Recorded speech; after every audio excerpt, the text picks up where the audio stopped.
morning and welcome back to 501c TV. I'm your host, Janelle Harris, and this is a podcast that talks to system change leaders, thought leaders, nonprofits, and nonprofit partners. And this morning, I'm very excited to have in studio with me, Krissy Webb with the Student ACEs program. Welcome, Krissy. Thank you, and thank you so much for having me. Absolutely. So Krissy is also a co-founder of Student ACEs. So I'm really excited to get to know more about what you guys are doing because, as I mentioned, I have a lot of kids and they're all involved in sports and I love any type of sports myself just to watch and be involved with. So without any further ado, let's talk about Student ACEs. How did it get started? You started it with your father, I believe. My father and I started it. So I'm going to let you tell me all about how you guys got that started and why. The story. Yes. So my dad and I, let me back up a little bit. Mm-hmm. My dad, I have two sisters, so there's three girls. Okay. I'm the oldest, and I played every sport growing up. Awesome. When I was growing up, you were encouraged to play multiple sports. Mm-hmm. Did you grow up around here? I grew up in Palm Beach Gardens. In Palm Beach Gardens. Okay, Gardens. Awesome. Sorry. I grew up in Palm Beach Gardens. My dad worked with Florida Power and Light for 35 years. Awesome. And so back in the day, you were encouraged to play multiple sports. Mm-hmm. And he coached all our teams. He was a college baseball player, et cetera, et cetera. Okay. So I fast forward to 2012. I had just had twin girls, Lily and Blake, and we were in a U-Haul. We're moving across the state of Florida, and I said, Dad, what are they doing in the high schools to prepare these kids to be the leaders, the next generation of leaders that my daughters are going to look up to? And what are they doing? And we started having this conversation, and he was still working with FPL at the time. Yeah. And I said, you know, a lot of people are speaking so negatively about this generation. Is there anything that we can do? So long story short, from that U-Haul conversation came, let's dig into the high schools a little bit. Okay. And see if student athletes are those leaders, then what are the tools that they're given to be the leaders of the next generation to prepare them? So we started meeting with high schools, and that was the narrative, and that was what we were being told, was that good or bad, the student athletes and the students emulate the students emulate those behaviors of the student athletes on campus. Right, because they're looking up to them as a role model, right? These are the people we emulate. We want to be good or bad. Yeah. So that's the culture, right? That's the culture, and you see that shifts, different schools, different age groups, etc. So we started a pilot program, and we said, okay, what are those core values that we can teach to these athletes to prepare them to be the leaders? Athletics, community, education. That's what ACES stands for. Oh, I love that. So okay, perfect. On their teams, in their communities, and in their schools. I think it's a really interesting concept because I'm thinking about like being a teenager and in high school, like that's probably the last thing that would cross their mind to put themselves in a position where they're like, hey, people are looking up to me. Right. They're probably just thinking, I'm just trying to get through my day, get my coursework done, play my sports, thinking about college, like all those things that come along with that.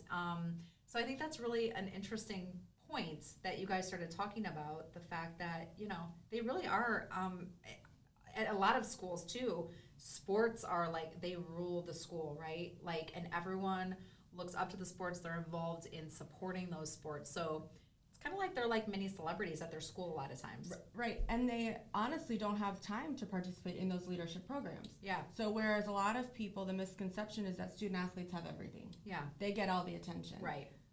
They get all of the attention for their performance, not who they are as people. Totally. So our message is always, sports is what you do, it's not who you are. So who are you? Right. You don't identify as the soccer player or the softball player or the football player. It's what makes you.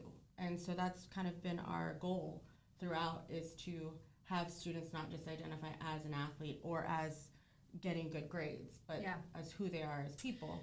And that's really cool too, because I'm thinking about even in like professional sports, right?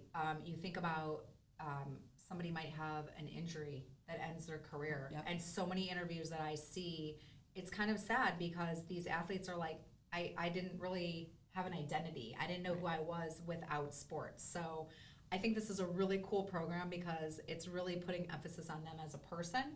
They just have this, unique ability and they're talented in their respective sport. So I think this is so cool. So let's dive in a little bit about who you guys are working with and how did you get out and about in all these schools?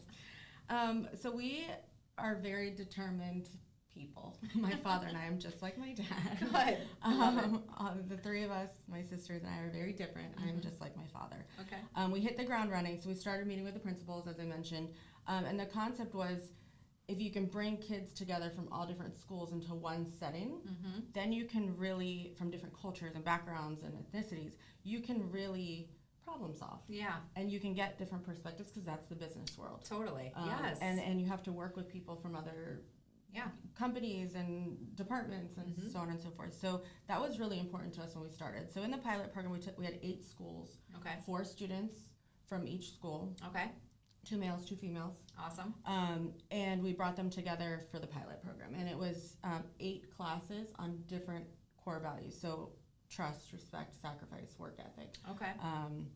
Personal brand, fiscal responsibility. So that was our first, they were excused from schools, students were excused from school for the day. Okay. And they worked together. Kind of like a round table. All different topics, conversations, application. From the pilot program, we learned that we did not want to stay in the PowerPoint place. Yeah. So our curriculum really shifted to this case study, panel discussions, team building, so that they could hear the lesson, which would be about 5 minutes, 10 minutes, and then apply it. Yeah, which is so huge. You don't want to be just like giving, like throwing information at them all day. Right. You want them to have like a Because really good they want to conversation know about how. it. Yeah. How do I manage my time? How does that look? Yeah. And that's something that we learned, and I think that's what really sets us apart. Because when adults teach younger individuals, a lot of times it's, here's the PowerPoint, here are the slides, and they're like, okay, after the first 5 minutes, we guest speakers. And how do you apply that information, 100%. right? Like, what do you do with that? Right, so when you tell a guest speaker you have 10 minutes, and they're CEOs or they're former professional athletes or professional athletes. Terrifying, I'm sure. Like you're like 10 minutes. We're used to having to present for an hour. Absolutely. I think that's way like harder, but also you can tailor your message down to like really specific points, which are probably more impactful, I would think. And answering questions or interacting with the kids. So that's kind of been our flagship program. Cool. From the flagship program, we started to hear other needs. So I'm the captain of my team. What do I do in this situation?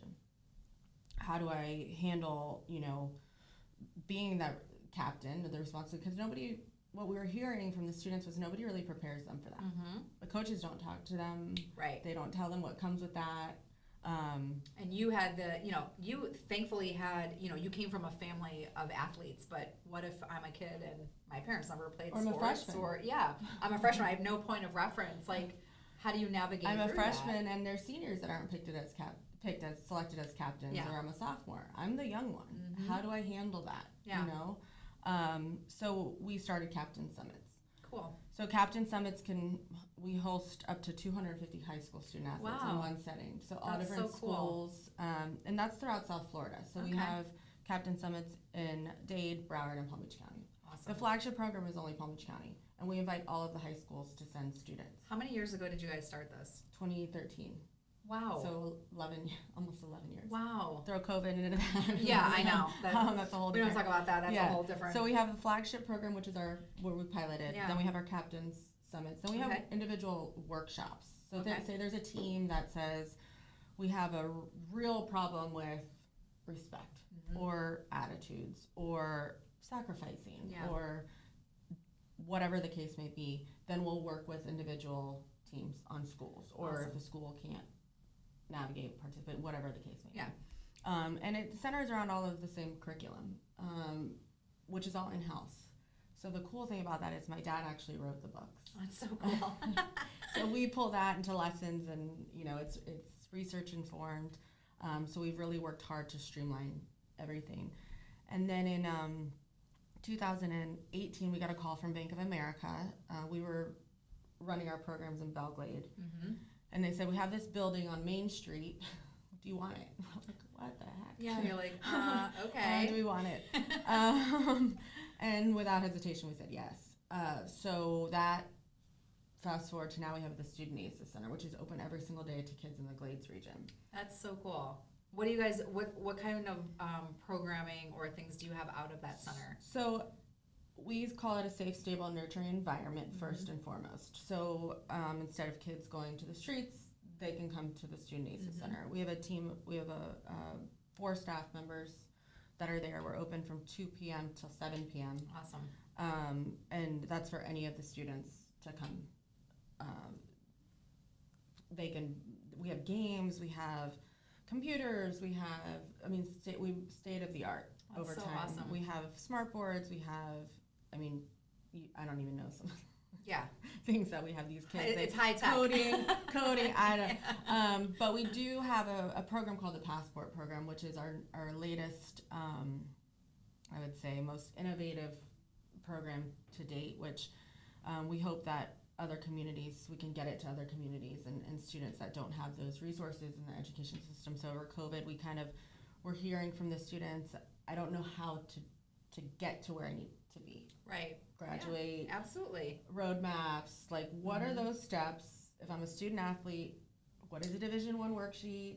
I was just thinking in my head, like, it's hard enough just for like regular college applications. Like that whole process is so painstaking anyway, but then you throw, how do you know what opportunities exist for you out there? And parents are working, and they don't, it's a whole lot of information. Correct. That these kids have to, and every school is slant, like they're to capacity. Slant. Yes. Their capacity, they're, the so staff and the manpower and the time to just take with, every student is just And so impossible. we looked at some of the high performing schools and what are they giving their student athletes and how can we make sure that we give every student has that opportunity. Right. So we developed the Passport Program, which is literally a passport booklet. It has tasks and you go through 7 destinations. So cool. Academic advising, college prep, career readiness, mental health, health and wellness, character, and personal development, which is kind of like entrepreneurship. So they get stamps, and then it's like Dave and Buster's. They collect their stamps and they turn it in for prizes. That's awesome. So it's incentive based. Yeah, exactly. Yes. So we're in our 2nd year, and we're ecstatic about that program. So we designed that program. When you guys did the pilot, so think back to like that very first pilot. What was like, some of the most interesting things that came out of that pilot? Maybe that surprised you, that you're like, wow, we really need to like stay on this path because this is a need. Was there anything that surprised you? Honestly, this is gonna sound terrible, so take it or cut it. I'm kidding. Honestly, the lack of common sense, the lack in regards to of like problem solving. Yeah. Like these kids have everything at their fingertips. I didn't have Google or Safari or anything growing up. Yes. Very different We times. had to look at encyclopedias. Yeah. The Dewey Decimal System. And navigate. It's or my favorite. That thing, I don't remember what it was called in college, where it was all newspapers. The microfilm? Like a microfiche? Yeah. And you had to go in like, Matt, you probably don't even know. You're too Matt, young. Yeah. It was like little rolls of film that you had to put into like a light reader, and then you push a button and it like cycles through it. It's like, yeah, wow.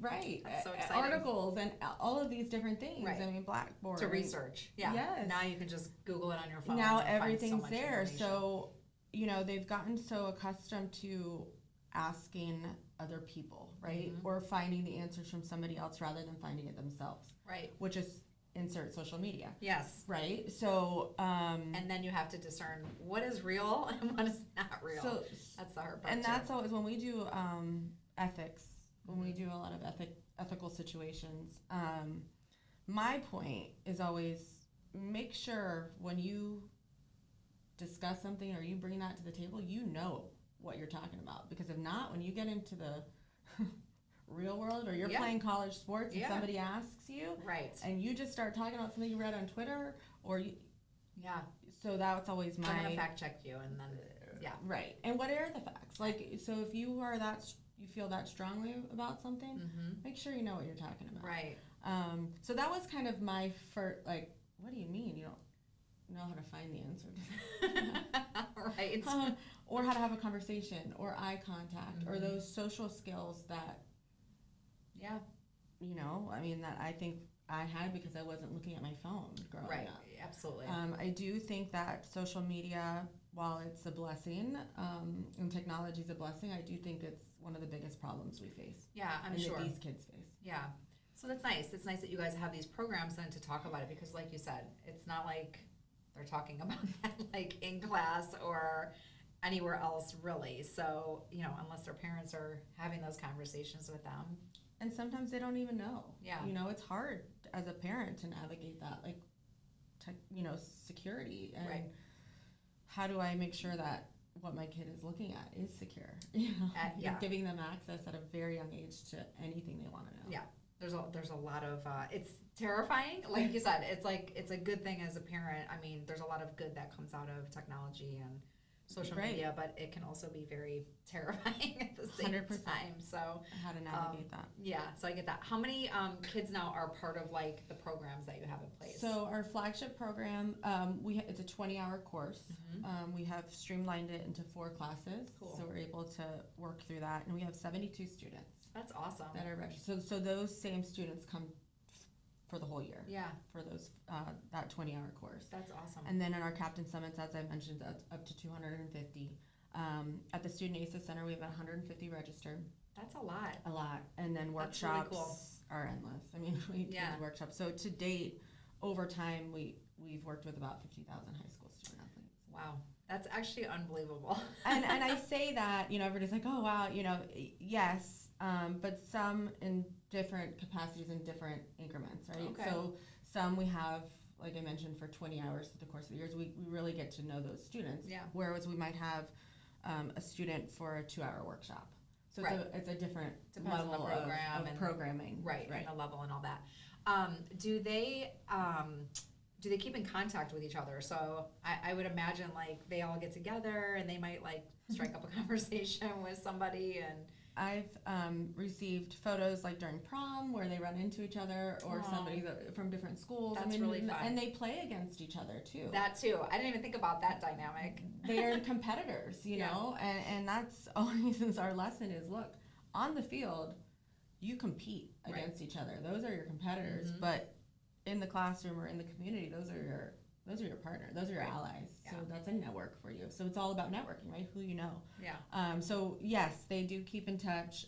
A lot of times they know each other too, again, from the athletic field, and they stay involved. So for example, I mentioned that my daughters are 12 now. We started the organization when they were little. And what sport do they play? They play very competitive travel softball. Oh, so I coached them. Softball as a kid. Did you? Yeah, I did. It was awesome. I coached them. My dad helps, and then I have 2 of my girls that are in our program. Really? So one plays for Oxbridge, Alexa Muller, she's amazing, and Nicole plays for Park Vista. That's awesome. So they have those role models to look up to at a young age. That's so really great. They're actually traveling to Oklahoma City. They're going to play during the College World Series. Really? This year. Yeah. Oh my gosh! So congratulations. Thanks. That's so so cool. They're called Aces Elite. So we actually started looking into youth sports and what happens at that age, because we were seeing, just in coaching my girls, I was seeing some of those behaviors already that we see in the high school student athletes. I actually just read an article about travel sports and girls specifically, where they tend to like burn out at like 13, 14 because of probably a lot of these issues that you guys talk about, like, you know, how do I handle the pressure, and just it's a lot, like it's pretty rigorous. So so I think this is really cool that you're doing that, because, you know, I think this could probably take away a lot of those challenges, or at least help kids work through it, to know that like it's okay, like you'll get through, and you're working towards a goal at the end, and whatever that goal is, you know, maybe it's college, maybe it's not. And it helps us with our programming, right? Yeah. So we can see, we learn. I mean, I'm constantly learning from this middle school age to help identify what those life moments are. Right. So if you can, the more we can learn in that age, it helps us put our best foot forward with high school student athletes. Yeah, and I think, you know, sports in general, I mean, you probably have statistics or articles that you can quote, but, you know, sports are so important and pivotal, even if they're not like rigorously competitive. I mean, just, there's just so many benefits that they provide. So I always tell my kids, I'm like, you don't have to be the best at any sport, but as long as you're doing something to stay Absolutely. active and like learning like that team concept and camaraderie, like it's so important for just later in life stuff. And mental, a lot of the things that we hear now is mental health, right? And that's huge. Like the more that the kids are home staring at a screen alone, yes, we don't even know the research. I mean, I know. Yes, I know some numbers, but honestly, we don't even know. We don't even know the impacts of COVID. We don't even know the screen time. We don't know that. Right. So it's happening in real time. Yeah, totally. But I mean, I'm just saying, like, even my childhood on now through my kids, absolutely. like sport. You can't tell me like sports are like. I'm still friends with some girls that I played with, or now I'm coaching against. Yeah. Because we had that, and we went to different schools, and we had those great moments together. Yeah. Those memories. It bonds you. 100%. Which is so cool. It is really cool, and my girls, have played with a lot of the same girls since their first season of travel. Kitty bitties, right? Yeah. 4 years, 5 years. So they're really close, and they go to different schools. Yeah, which is so we're already cool. seeing that how important it is for it's another like little family. Different, groups of people to come together. Absolutely, from all over, like all different parts. I have girls, on the team from Riviera Beach, Belglade, Stewart, Melbourne. I mean that. Represent different parts of our state. So. Which I think is so important. Again, really cool. You're all working together towards a common goal. So I think that's so cool. I love everything that you guys are doing. But importantly, fundraisers really really help out with our nonprofit friends. So tell me a little bit about the events that you guys have going on. I know you have a golf. We do have a golf tournament coming up. So we don't charge any student for our programs. Okay, which is It was a commitment we made when we started the organization. We felt as though no kid or teenager should ever have to pay to better themselves. Right. And everything that we were seeing in programs were pay X amount and go to Disney for the weekend and become a leader, or this. Yeah. So we made a commitment, my father and I, to never charge a kid for programs. So all of our costs and everything is fundraising. Okay, gotcha. So we have different funding streams, grants, private foundations, amazing partners in the community, like Community Foundation, United Way, awesome, Florida Power and Light businesses. Yeah, perfect. And then we don't do a lot of fundraisers because we feel like our programs are events in themselves. Yeah, for sure. So we have we're doing a golf tournament on May 17th at PGA National. We're really excited awesome to be there. We have our golf tournaments are really fun. I can imagine. Tell me about the last golf one. Tournaments for a long time. Yeah. And for a while, they were saturated. Everybody was doing golf tournaments. Correct. So we had to make ours a little bit different. So we have our partners actually set up tables or do samplings, or that's cool. We had Garcia Farms, who's one of our partners. They actually gave out produce bags, so you literally on one hole got to shop for fresh produce. That's pretty cool. And they were able to showcase their produce. That's pretty cool. We do raffles. It's just great people enjoying the day. I love that. Yeah. And that's a PJ, and that's on May 17th. May 17th. Yeah. All right, perfect. So everyone that's listening and watching, you need to go follow. You guys are on everything: LinkedIn, Instagram, Facebook, Twitter. YouTube, even because of a YouTube channel. YouTube, yep. Our videos. So we have videos of all of our media. That's so cool. That we've done, and different videos are on YouTube. We did, unfortunately, get hacked on Facebook. Oh, yes. Really? Yeah. So So Facebook and Instagram don't really have a lot of information. We lost everything. Are you serious? Everything. It was the craziest thing. Who does that? Who hacks like a student leadership group? I don't know. Well, it was linked to my person. I don't know. So we lost everything. I'm sorry to hear that. So we're that. rebuilding that, but our LinkedIn is, for the businesses out there. That want to support our you. LinkedIn is up to date, and all the information's on there, perfect. and Twitter. Okay, awesome. So do you guys have any volunteer opportunities? That's my last question. We do. We have volunteer opportunities. Like I mentioned, we have guest speakers. Our golf tournament, obviously events. When we start getting back into the bigger events, we haven't done a lot of events since COVID, right? Because we're getting back into that. We do have a volunteer opportunity. And so one last thing and before building, sorry, not to yes, building like our Belglade Center. We are always, looking closed because we volunteers. have career. So they physically dress up and mock interview. Oh, so that's we pretty have cool. all kinds of, we have hygiene products and all kinds of. That's actually really smart to do because I mean, even with my own kids, like if no one shows them like how to do this, that's a really important process of life. And absolutely. And if you don't have money, right, we're talking about a very impoverished community. Right. If you don't have money, then that's the last thing that you're worried about food. For sure. So I think that's really cool that you guys do that, and really awesome program. If there's like a school or like a team, if I'm a coach of a team at any school in the county or beyond, what do I do if I want to have you guys come out and talk to my specific team? Do I just contact you? Contact me directly. Okay. My email address is krissy@studentaces.org. Okay, Very perfect. easy. Yes. And that's it. Okay, awesome. We'll figure out a time and come on campus and go through what, fill out a questionnaire, go through what the issues are or not issues, whatever the needs are. We figure that out. We have really good relationships with schools. Yeah. Over all of these years. But, one of the biggest challenges is that coaches leave and administrations change often. Absolutely. And that's that trust issue that we find with our students. I'm sure. Yeah. People keep bouncing in and out of their lives. Yeah. Which is unfortunate. So if you guys can help alleviate that, Stable. I think that's really cool. So I think it's awesome what you guys are doing. Well, thank you. Really neat.